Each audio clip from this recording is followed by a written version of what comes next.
Chief Justice, Cham.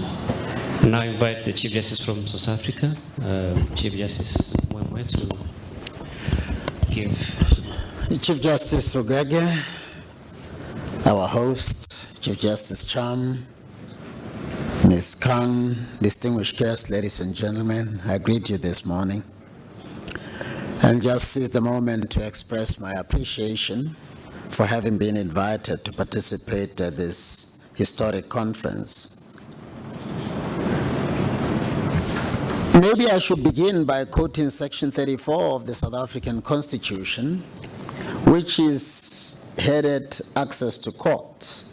Unfortunately, it reads, "Everyone has the right to have any dispute that can be resolved by the application of the law decided in a fair public hearing before a court, or where appropriate, another independent and impartial tribunal or forum." I say, unfortunately titled Access to Court, because access to court really doesn't matter much. It is access to quality justice that matters. It is one thing to arrive at a court and be listened to, but what matters the most is whether or not at the end of that process, it is justice that you receive. Now, I want to, at the same note, just share with you what the first president of the Democratic Republic of South Africa said. Because with all the wonderful constitution that everybody says we have as South Africans, there are far too many challenges.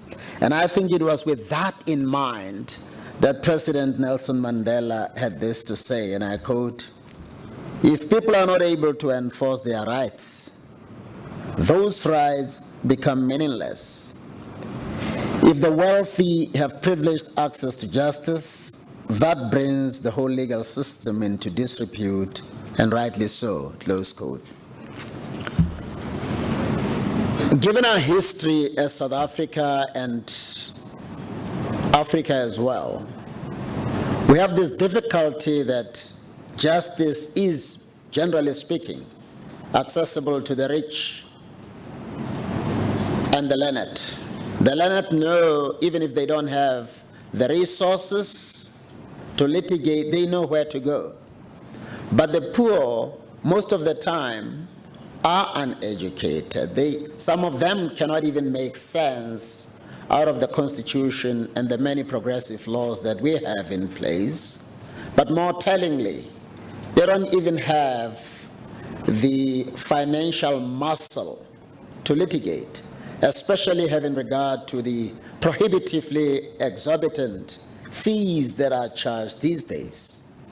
And that underscores the importance of this conference.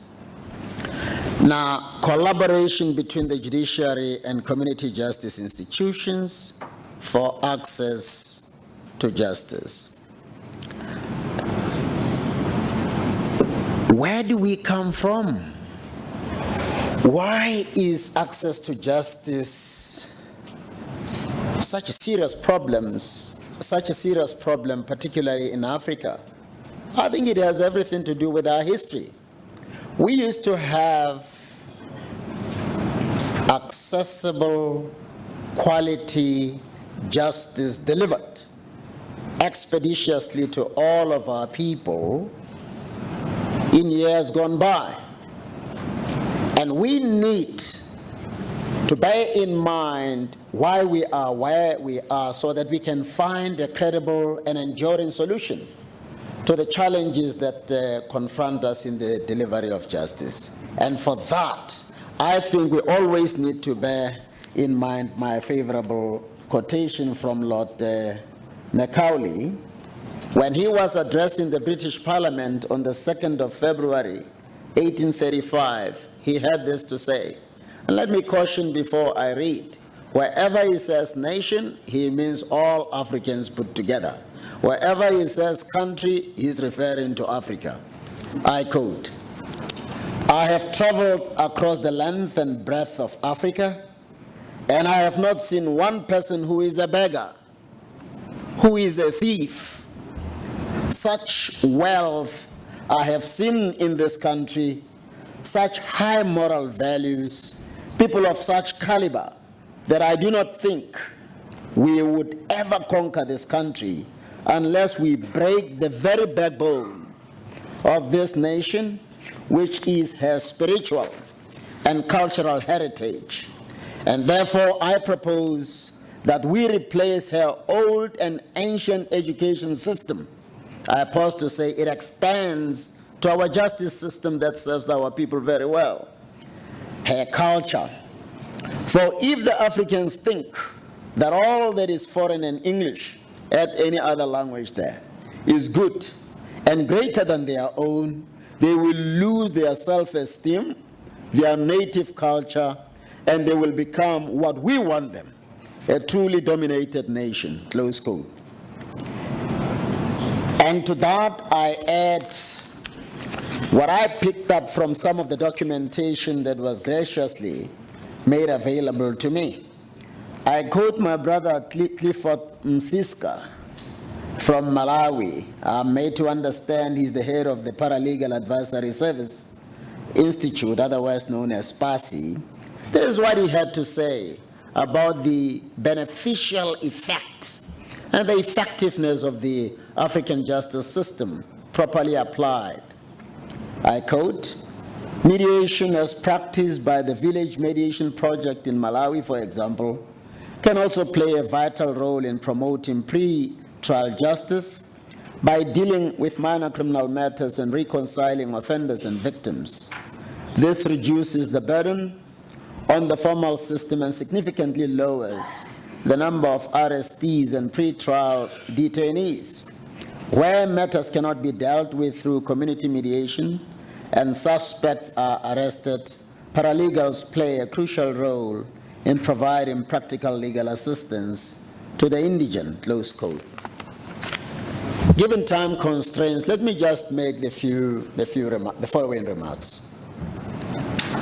In line with what Lord Macaulay said, prejudice has over the years built up against the African justice system to the point where Africans themselves condemn the treasure that the African justice system is loaded up with. Think about it, considering what Ms. Khan just said, not having money to even take a bus to town so that you can have access to available legal services. When I grew up as a boy, and I believe this is the experience of anybody who has grown up in a village, we had well-run traditional courts which applied the legal system which the inhabitants of every village understood just too well. When they come so that justice can be done to them, the language spoken, the law being applied, the approach adopted to the issues was nothing foreign to them. Because it was an environment and the people that they were used to, the fear that often causes people to forget crucial evidence that would be supportive of their case was not a factor at all, unlike our intimidating courtrooms.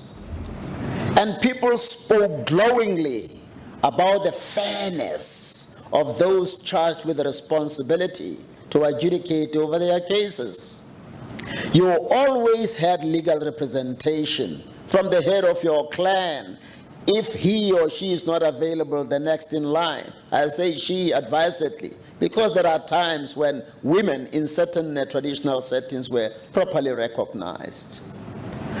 So people went there testifying in the manner they ordinarily participate in discussions.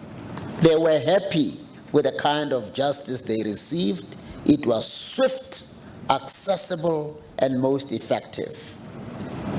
There is nothing they did not understand.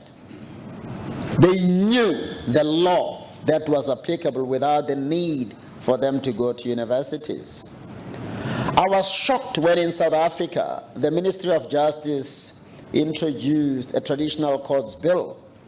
The reaction of South Africans was as I understood it. This is primitive, it can't work.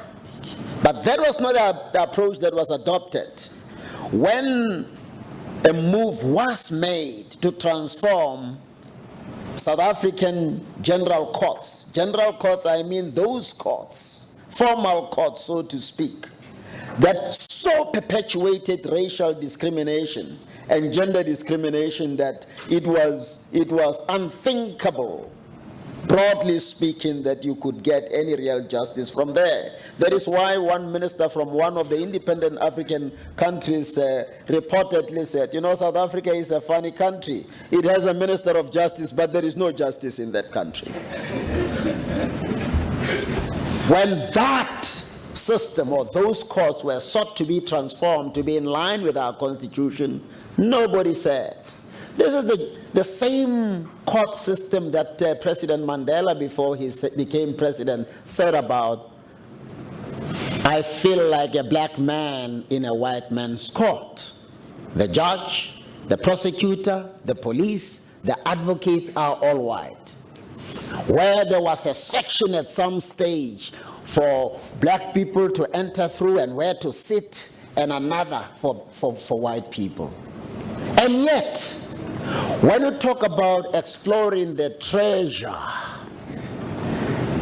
that African justice system holds out to the people of Africa, people condemn it without even making an effort to understand it. Think about what my brother that I quoted earlier on from Malawi alludes to, is the system that is pregnant with restorative justice, that obviates the overpopulation of our correctional facilities. Our correctional facilities are overflowing because even people whose disputes could have been resolved at a traditional court level have to be pushed through to the formal courts. Let me just touch on community courts as well. You can establish community courts in a city so that they deal with those disputes that need not necessarily go to your equivalent of magistrates' courts or your formal courts. I've seen them work so well in the United States of America. Why can't they work in Africa? Because they are not radically different from your traditional courts conceptually. What about the small claims courts as other avenues for pursuing justice? What about mediation? African people are strong when it comes to mediation. No wonder South Africa was able to find peace in the manner that it did, themselves mediating their own difficulties, which everybody seemed to think are incapable of being mediated over.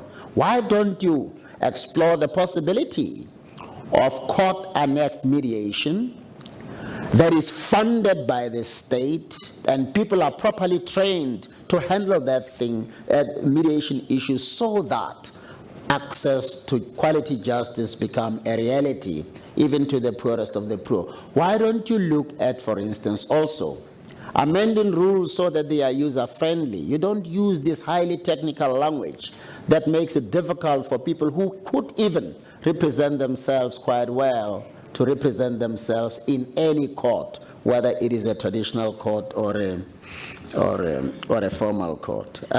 Has my time run out? I was beginning to feel guilty. I've come across a number of people who have never been to the university and yet do a better job at putting across the cases of others than many lawyers. I've come across people who have the capacity to advise and even help resolve disputes, and yet they have never really been to any institution where they could receive formal training in this regard. That is the space that is occupied by paralegals, whether they have received formal training or no formal training at all. Let me give you an example. I know of one paralegal, Joey Ibrahim, who was so good at what he did that he rose to become a High Court judge. And at some stage, I stand to be corrected, Judge President Mlambo, I think Joey became the acting Judge President of the Eastern Cape Division of the High Court. That tells you what experience can do. Some have documentation, others have skill and a wealth of experience. And we dare not look down upon the immense contribution that those people can make. So a way has to be found. My understanding is it session 3 is where the practicalities of how to synergize and so on will be dealt with. At this level, I take it no higher than to say a way has to be found to ensure that access to justice is a reality, a practical reality, and any and everybody, especially paralegals, who have a crucial role to play in making this real, ought to be allowed to play their role. By the way, at the level of the highest court in the land in South Africa, we've had people who are not legally qualified representing themselves. Their paralegal experience, I remember a certain Mr. Mogoeng wanting to stop the elections from happening and so on. The man was prepared, very articulate. Whether you agree with him or not was a different issue altogether. But he knew what he was saying and it made sense. Courts must, I think, over and above what we are here to talk about also, see it as their responsibility to ensure that those who approach courts without legal representation receive legal representation. As a matter of practice, almost every week, the Constitutional Court of South Africa, and I believe all other courts, receive applications that were drafted by people who really don't know how to draft papers properly. We see it as our responsibility to then intervene and liaise with the Law Society of South Africa, a body of attorneys, the General Council of the Bar, a body of advocates or barristers, and say, here is a person, help this person draft papers. It may well be that there is substance in what he or she has to say. Assist this person, and without exception, we found the legal profession always ready and available to assist. So if we strengthen our paralegal system, it is through the help of these people that deserving cases will be channeled either to the pro bono systems that exist, or public litigation centers that exist, so that at the end of the day, the justice that every human being deserves become accessible to them. I think I am done. Let me just check because I don't read. So in a nutshell, I think this really is a historic moment, a time to put theories aside and focus on practicalities. What is it, based on our collective wisdom, based on our collective experience, that we know will work if only it could be properly applied? My last sentence is, South Africa, and I believe many countries around the world, not just in Africa, suffer from one problem. Super planners, they can give you the best strategies imaginable. The challenge has always been, and Your Excellency the Ambassador, I know you are representing the President, but you know I tell the truth all the time. The challenge has always been implementation. I hope we are not going to allow this historic conference to become yet another talk shop where people just overindulge in intellectual exercises and At the end of the day, scholarly documents are produced 5 years down the line. We have nothing to show for wasting the taxpayers' money in the manner that we have, consuming so much food, sitting on these tables, and really the people don't benefit what we said. We're coming together to have delivered unto them. Thank you very much. I wish you, Mr. Chief Justice, all the best.